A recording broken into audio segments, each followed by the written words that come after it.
chapter 2. On the third day, there was a wedding at Cana in Galilee, and the mother of Jesus was there. Jesus also was invited to the wedding with his disciples. When the wine ran out, the mother of Jesus said to him, "They have no wine." And Jesus said to her, "Woman, what does this have to do with me? My hour has not yet come." His mother said to the servants, "Do whatever he tells you." Now there were 6 stone water jars there for the Jewish rites of purification, each holding 20 or 30 gallons. Jesus said to the servants, "Fill the jars with water." And they filled them up to the brim. And he said to them, "Now draw some out and take it to the master of the feast." So they took it.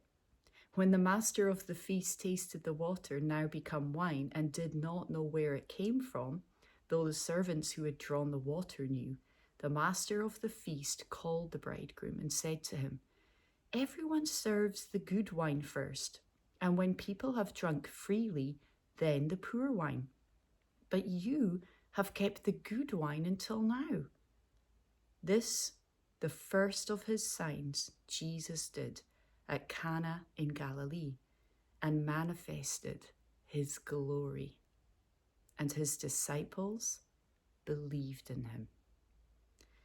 After this, he went down to Capernaum with his mother and his brothers and his disciples, and they stayed there for a few days.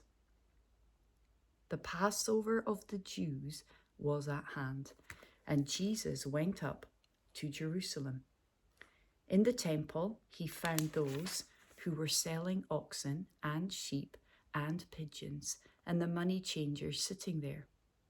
And making a whip of cords, he drove them all out of the temple with the sheep and oxen. And he poured out the coins of the money changers and overturned their tables. And he told those who sold the pigeons, "Take these things away. Do not make my Father's house a house of trade." His disciples remembered that it was written, "Zeal for your house will consume me." So the Jews said to him, "What sign do you show us for doing these things?" Jesus answered them, "Destroy this temple, and in 3 days I will raise it up." The Jews then said, "It has taken 46 years to build this temple, and will you raise it up in 3 days? But he was speaking about the temple of his body.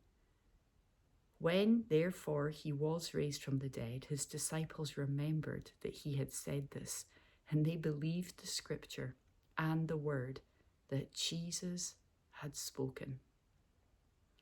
Now, when he was in Jerusalem at the Passover feast, many believed in his name when they saw the signs that he was doing. But Jesus, on his part, did not entrust himself to them, because he knew all people and needed no one to bear witness about man, for he himself knew what was in man.